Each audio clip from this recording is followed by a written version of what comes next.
안녕하십니까. 역사지정학 여행자 CR의 꿈입니다. 저는 지난 4월 4일 윤석열이 헌법재판소 재판관 전원의 만장일치로 탄핵된 이후에 한국 정치와 관련된 방송은 그만하겠다고 다짐했습니다. 탄핵 시리즈를 방송하는 동안 홍역도 치를 만큼 치렀고 탈진 상태를 경험한 때문도 있습니다. 또 나름대로 내가 할 일은 다 했다는 생각도 있었고 이제는 대한민국 국민들의 투표에 의해서 다음 대통령이 뽑힐 일만 남았다 이렇게 생각했었습니다. 그런데 제 생각은 잘못된 것 같습니다. 지금 흘러가고 있는 상황대로라면 정상적인 형태의 21대 대한민국 대통령 선거는 없을 수도 있겠다 하는 위기감에 빠지게 됐습니다. 그래서 어쩔 수 없이 다시 카메라 앞에 앉게 됐습니다. 지금 녹화하고 있는 시간은 미국 태평양 시간으로 5월 3일 오후 5시입니다.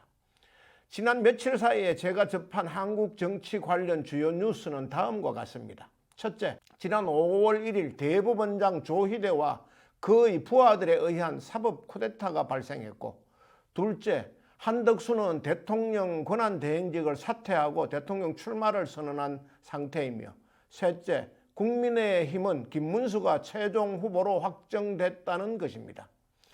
윤석열 탄핵 시리즈를 방송하는 동안에도 누차 말씀드렸습니다만 제가 녹화 시점과 현재까지의 상황을 미리 밝히는 것은 녹화 후 방송이 될 때까지의 며칠 사이에 도대체 어떠한 믿기지 않는 일이 또 생겨날지 모르겠다는 걱정 때문입니다. 저는 탄핵 시리즈 11편에서 윤석열의 내란 사태 국면에서는 보수 세력의 재집권을 위해 뭔가 큰 그림을 그리는 기획자가 있는 것 같다고 말씀드린 바 있습니다. 그런데 그 생각은 지금도 유효합니다. 그런 큰 그림이 없이는 지귀현에 의한 윤석열의 구속 취소 결정과 마치 기다렸다는 듯이 심우정 검찰에 의한 즉시 항고 포기로 이어질 수는 없었다고 생각합니다. 윤석열은 구치소에서 당당하게 걸어 나왔고 마치 개선 장군이나 되는 것처럼 지지 세력들에게 손을 흔들며 대통령 관저로 돌아갔습니다. 또 사저로 살림살이를 옮겨간 후에는 지지자들과 함께 식당 나들이를 하는 등 일상의 자유를 만끽하고 있고 오히려 건재함마저 과시하고 있는 듯한 분위기입니다. 그런데 미심쩍은 것은 윤석열의 석방에서 끝나지 않았습니다. 마침내 조희대에 의한 사법 쿠데타가 일어났고 바로 그 다음 날 한덕수는 대통령 권한대행직을 사퇴하고 대통령 후보로 나섰으며 또 그 다음 날 윤석열의 내란에 대해 국무위원 가운데 유일하게 사과를 거부했던 김문수가 국민의힘 당의 최종 대통령 후보로 뽑혔습니다. 이 일련의 과정은 자연스러운 흐름으로 보거나 단순한 우연의 연속으로 치부하기에는 너무나 이상합니다. 자로 잰 듯이 착착 들어맞습니다. 이 과정에서 제가 의심하는 것은 일본 극우 세력과 손을 잡은 한국의 뉴라이트들과 다시 그 뉴라이트와 손을 잡은 서울대 출신의 사법부, 육군사관학교 출신의 일부 정치군인들, 그리고 한덕수와 최상목으로 대표되는 기획재정부 출신의 고위 경제관료들, 소위 모피아들의 연합 세력입니다. 이재명에게만큼은 또 민주당에게는 절대로 정권을 넘길 수 없다는 그들 간의 엄밀한 합의가 있었다고 밖에 생각할 수 없습니다. 소위 기득권 세력으로 통칭되는 그들은 이미 세 차례나 뼈아픈 실수를 했다고 자책해 왔습니다.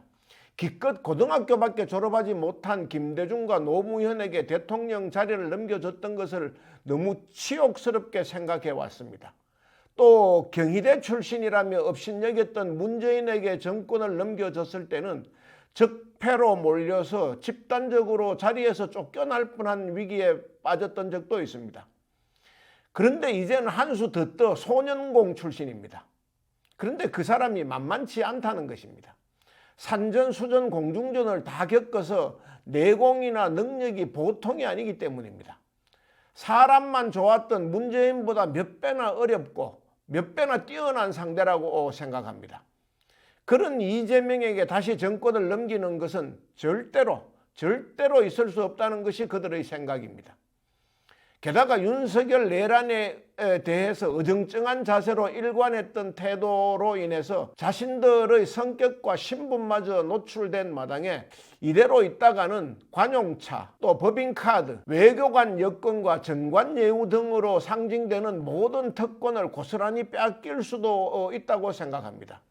그래서 일치단결해서 이재명만은 안 돼 하고 외치고 있으며 아예 이재명이 대통령 후보에도 오를 수 없도록 사생결단으로 수단과 방법을 가리지 않고 있는 것입니다. 저는 지난 1일에 있었던 이재명 더불어민주당 대선 후보에 대한 대법원 전원 합의체의 유죄 선고를 명백하게 사법 쿠데타라고 규정합니다. 이유는 대법원 자체가 자신들의 규율을 어겼고 또 국민주권이라는 민주주의의 가장 중요한 원칙을 침해했다고 보기 때문입니다. 일단 이번 사태에 있어서 대법원은 평소 법의 최후의 보루라고 자임해온 자신들이 스스로 정한 원칙조차 지키지 않았습니다. 대법원의 심리는 관례에 따라 열려왔고 여러 가지 내부 규정도 있습니다. 그런데 이재명 재판에 대해서만큼은 그런 모든 절차를 무시했고 특공대가 돌격작전하는 것처럼 밀어붙였습니다. 옛날부터 법조계 주변을 떠돌던 유명한 검언 가운데 소위 육조직이라는 것이 있습니다. 66자 육조직입니다. 형사는 때려 조지고 검사는 불러 조지고 판사는 미루어 조지고 간수는 세워 조지고 변호사는 울고 조지고 피의자는 가산을 팔아 조진다는 것입니다. 어떤 버전에서는 변호사의 울고 조지는 부분 대신에 죄수는 먹어 조진다는 내용이 들어가기도 합니다. 하여간 피의자를 말려 죽이기 위한 이 육조직이 가운데 형사가 때려 조진다는 것은 소위 민주화 이후에 많이 달라졌을 것으로 짐작합니다만 그 외에는 지금도 거의 변한 것이 없는 것 같습니다. 그 중에서도 가장 악명 높은 것이 판사들의 미루어 조직입니다. 이 핑계 저 핑계를 대면서 재판을 미룰수록 판사의 권위는 높아집니다.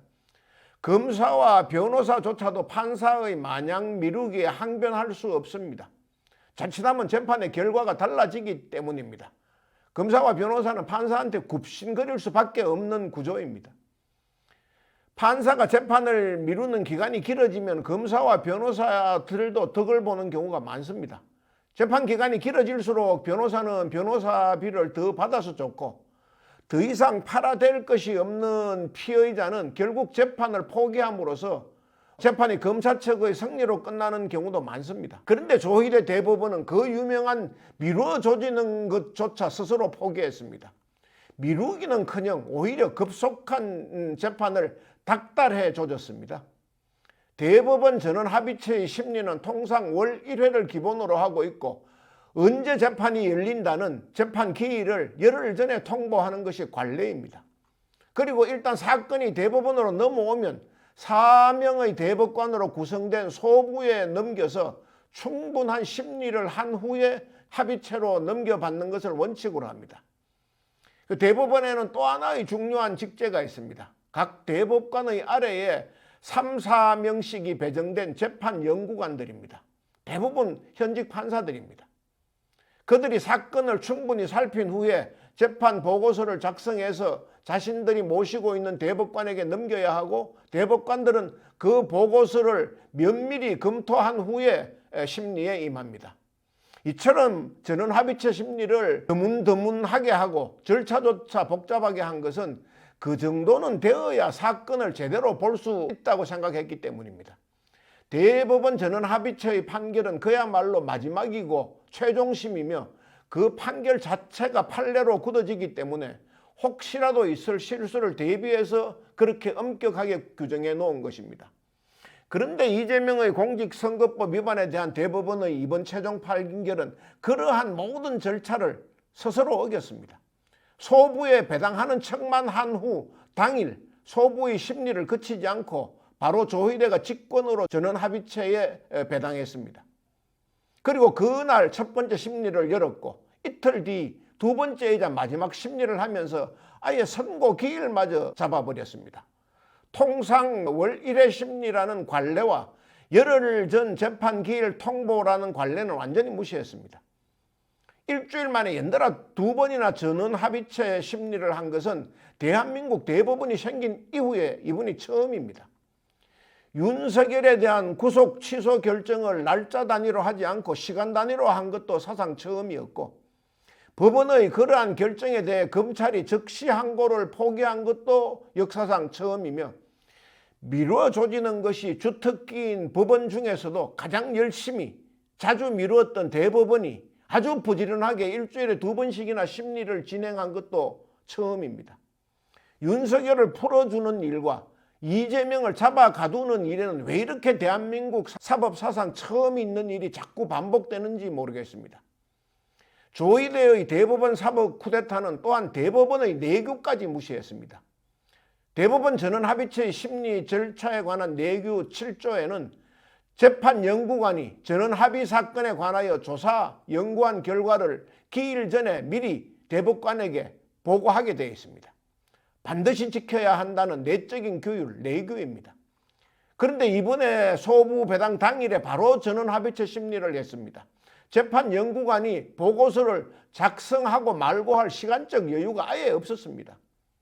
1심 선고까지는 2년 2개월이 걸렸고 2심은 4개월 만에 선고했는데 3심은 배당된 지 9일 만에 결론을 내버렸습니다. 누가 봐도 대선에 영향을 주려는 행동이라고 볼 수밖에 없습니다. 이런 것을 사법 쿠데타라고 하지 않으면 무엇을 사법 쿠데타라고 할 수 있겠습니까? 제가 이번 사태를 더욱 엄중하게 느끼는 것은 대법원 판사들, 그 사람들이 앞장서서 국민 주권을 침해했다는 것입니다. 선거는 민주주의의 본질 그 자체입니다. 국가제도에서 사법부, 행정부, 입법부 등 모든 것을 다 갖추고 있다고 해도 직접, 보통, 평등, 비밀이라는 이 4가지 원칙이 지켜지는 선거가 없다면 그것은 민주주의가 아닙니다. 북한의 조선민주주의인민공화국이 그렇고 중국의 중화인민공화국이 그렇습니다. 그들이 아무리 자신들도 민주국가라고 우기고 포장하고 외쳐도 국민들의 직접, 보통, 평등, 비밀 선거에 의해서 국가 지도자가 뽑히지 않기 때문에 민주국가가 아닌 것입니다. 하여간 민주국가는 선거를 모든 것의 최우선으로 꼽습니다. 대한민국도 마찬가지입니다. 헌법 제1조에 대한민국은 민주공화국이며 대한민국의 주권은 국민에게 있고 모든 권력은 국민으로부터 나온다고 명시하고 있습니다. 국민이 주권을 행사하는 방법, 그것이 바로 선거입니다. 대한민국의 주권은 조희대에게 있고 모든 권력은 대법원 전원합의체에서 나온다라고 명시되어 있지 않습니다. 조희대의 대법원은 그런 국민 주권에 정면으로 도전한 것입니다. 대법원이 앞장서서 헌법을 어긴 것입니다. 국민들이 직접 보통, 평등, 비밀선거로 대한민국의 미래를 판단할 날을 불과 한 달 앞두고 대법원이 나서서 대선의 가장 중요한 후보자를 범죄자로 낙인 찍은 것은 국민 주권에 대한 도전이고 윤석열 내란에 이은 조희대의 쿠데타라고 부를 수밖에 없습니다. 저는 앞으로 남은 한 달이 정말 두렵습니다. 아차하면 정상적인 21대 대통령 선거 자체가 없어질지도 모르겠다는 생각이 들 정도입니다. 사법적인 방법으로 이재명을 주저앉히지 못하면 테러나 암살 등의 방법으로 선거 자체를 무산시킬 수 있겠다는 생각도 하게 됩니다. 차마 그렇게는 하지 못할 것이다라고 생각한다면 그것이 오히려 아니란 생각일 수 있습니다. 이재명의 당선, 더 나아가 민주진영의 집권을 반대하는 사람들에게 차마 못할 짓이란 없습니다. 윤석열과 지귀현, 심우정, 조희대가 이미 증명했습니다. 저는 사실 그 노동조합을 설립하려는 여공들에게 인분 테러를 했던 동일방직 사건이나 생존권 등 최소한의 노동 조건을 요구하며 야당 당사에서 농성을 벌이던 여공들을 몽둥이 찜질 세례로 내쫓았던 YH 사태 등은 완전히 흘러간 구시대의 유물이라고 생각했었습니다. 다시는 그런 일이 일어날 것이라고는 상상조차 하지 못했습니다. 그런데 그것은 결코 지나간 일이 아니었습니다. 국민을 상대로 총칼을 들었던 윤석열의 비상계엄을 지지하는 사람들이 적지 않고 또 내란에 찬동하는 사람을 버젓이 대통령 후보로 내세우는 정당까지 존재하는 것이 현실입니다. 윤석열 밑에서 3년 내내 총리를 했던 윤석열과는 거의 운명 공동체나 다름없는 사람을 대통령 후보로 초대하겠다면서 그 밑에 줄을 서는 사람들이 아직도 활개치고 있습니다. 그런 그들에게 차마 못할 짓이 뭐가 있겠습니까? 이재명에게 유죄를 판결해서 아예 출마조차 하지 못하게 하려는 것이 그들의 가장 기본적인 계획입니다. 더욱 우려되는 것은 후보 등록 마감일인 오는 11일까지 민주당에서는 이재명밖에 후보 등록을 하지 못한다는 것입니다. 한 정당에서는 한 사람의 후보만 나설 수 있는 것이 법입니다. 그런데 그 이후에 이재명 후보에게 유고가 생긴다면 민주당은 아예 후보조차 없는 선거를 치러야 합니다. 우리 역사는 특히 대통령 선거와 관련해서 불행한 역사를 갖고 있습니다. 이승만이 민주주의의 기본 원칙을 어기고 3선에 도전했던 1956년의 제3대 대통령 선거에서 당시 민주당 후보였던 해공 신익희는 유세 도중에 심장마비로 사망했습니다. 결국 이승만은 무소속의 조봉암과 겨루 당선됐고 아주 쉽게 당선됐습니다. 그렇지만 그것도 마땅치 않아서 이듬해 조봉암을 간첩 혐의로 몰아서 사법살인을 감행했습니다. 4년 후에 벌어졌던 4대 대통령 선거에서 또 한 번 비극이 반복됐습니다. 역시 민주당 후보였던 유석 조병옥이 미국에서 위장 수술을 받은 후 회복 중에 갑자기 수술 후유증으로 사망했습니다. 이승만은 결국 단일 후보가 됐기 때문에 투표 없이 다시 대통령이 됐습니다. 지금 국민의힘을 비롯한 보수 세력들은 윤석열 어게인이 아니라 신익희 어게인, 조병옥 어게인을 꿈꾸고 획책하고 있는 것이 아닌가 하는 의심이 듭니다. 후보 등록 마감 후에 이재명의 피선거권을 박탈해버리면 선거도 없이 자신들이 정권을 차지할 수 있기 때문입니다. 그래서 저는 민주당 측이 단순히 이재명 후보 지키기만을 할 것이 아니라 정말 일단 유사시를 대비해서 무소속 후보도 세워야 한다고 생각합니다.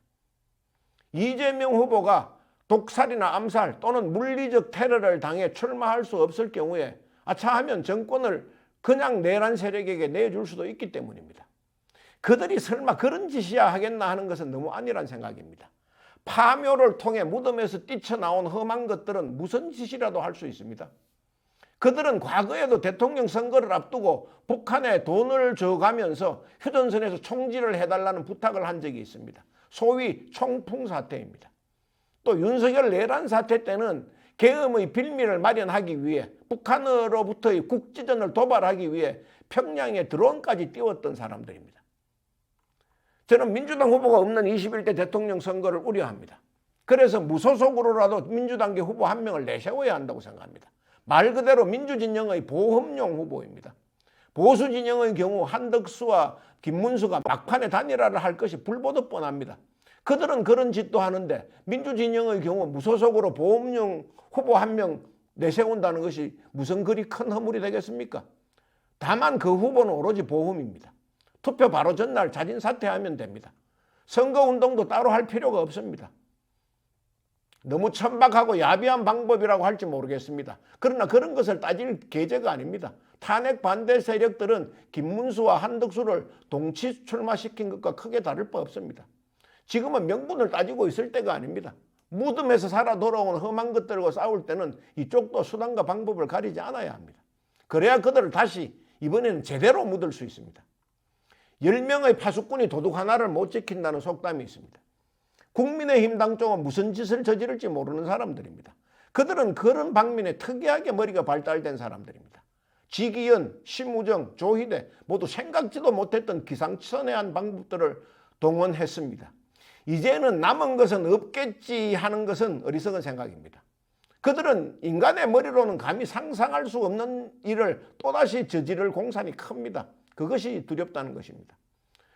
그래서 민주당에게 보험용 후보라도 한 명 정도 무소속으로 등록할 것을 권유하는 것이며, 그렇게 등록하는 후보는 처음부터 자신은 이재명의 유고를 대비해서 등록하는 것에 불과하다는 스스로의 정체성을 분명히 공개해야 한다고 생각합니다. 나는 이재명 후보에 대한 사법적, 물리적 암살이나 테러 대비용이다. 이재명 후보를 정치적, 물리적으로 시해한 세력들이 나까지 죽인다면 어쩔 수 없겠지만 그렇게 될 경우 대한민국 국민들은 절대로 자시하지 않을 것이다. 4.19 혁명 때 그러했고 1980년의 민주화 운동 때 다시 그러했으며 1987년의 6월 항쟁 때 또다시 그러했듯이 분연히 떨치고 일어나서 그 무도한 집단들을 심판할 것이다. 이렇게 이야기를 해야 됩니다. 또 다행히 21대 대통령 선거 하루 전날까지 이재명 후보의 신상에 아무런 유고가 없다면 선거 전날 후보를 사퇴할 것이다 하는 선언을 미리 하면 된다고 생각합니다. 또 그 인물은 최소한 내란 세력은 뿌리까지 소탕돼야 한다는 것을 오랜 기간 동안 천명해 왔고 인품과 성격까지 믿을 만한 사람이어야 합니다. 하여간 그렇게 하는 것이 그나마 국민의 최대 주권인 투표권을 지켜주는 방법일 것이라고 생각합니다. 나는 이 보험용 후보는 유시민이나 김민석 등 서울대 출신이 되면 더 좋겠다고 생각합니다. 뉴라이트를 위주로 한 한국의 기득권 세력들이 아무리 극악하다고 해도 자신들과 비슷한 학벌을 가진 동문인 서울대 출신에게까지 위해를 가하는 것은 그나마 좀 주저할 것이라는 생각 때문입니다. 그런데 그 생각마저도 너무 안이한 것일 수도 있습니다. 일본에게 나라를 넘겨준 노론 세력이나 그리하여 일본으로부터 은사금이나 땅을 받고 대지주 노릇을 했던 친일파들, 또 그 땅을 팔아치우고 다른 나라로 이민을 떠나버린 그 후손들, 독립운동을 하는 사람들을 체포하고 고문했던 고등계 형사들, 조작된 혐의라는 것을 뻔히 알면서도 사형을 선고하고 사형 판결이 난 지 하루가 되기도 전에 사형을 집행해버렸던 인혁당 사건까지 저질렀던 사람들, 그런 사람들이 못할 일이 뭐가 있겠습니까? 뭉뚱그려서 임진왜란과 병자호란 이후 한반도를 좌지우지해왔던 소위 기득권층들, 노론과 친일파, 군벌과 경제귀족들, 그들에게는 차마 못할 짓이란 기준이나 한계는 없습니다. 자신들의 자리나 특권을 지키기 위해서는 어떤 짓이라도 할 수 있는 사람들이고, 그것을 우리는 도무지 끝나지 않는 윤석열의 이번 내란 사태에 있어서도 다시 한번 확인하고 있습니다. 이제 21대 대한민국 대통령을 뽑는 선거가 불과 한 달도 남지 않았습니다. 역대 대통령 선거 가운데 중요하지 않은 것이 없었지만 이번 선거야말로 정말 중차대한 시점에 중차대한 인물을 뽑는 선거입니다. 지금 대한민국은 명실상부한 선진국, 세계 5대 강국의 진입 여부가 갈리는 중대한 갈림길에 서 있습니다. 지금 잘하면 올라갈 수 있고 지금 잘못하면 천길 낭떠러지로 떨어집니다. 이번에 또 하늘에 어퍼컷이나 날리거나 소방서에 전화해서 대통령인데요만 반복하거나 연설의 절반을 영어를 섞어서 하는 바람에 국민들이 무슨 말 하는지도 잘 알아듣지도 못하는 말을 늘어놓는 사람을 대통령으로 뽑는다면 대한민국은 나락으로 떨어질 수밖에 없습니다. 국민 전체, 특히 민주당의 비상한 대처가 요구되는 시점입니다. 정말이지 정신 차려야 합니다. 오늘은 여기까지 하겠습니다. 감사합니다.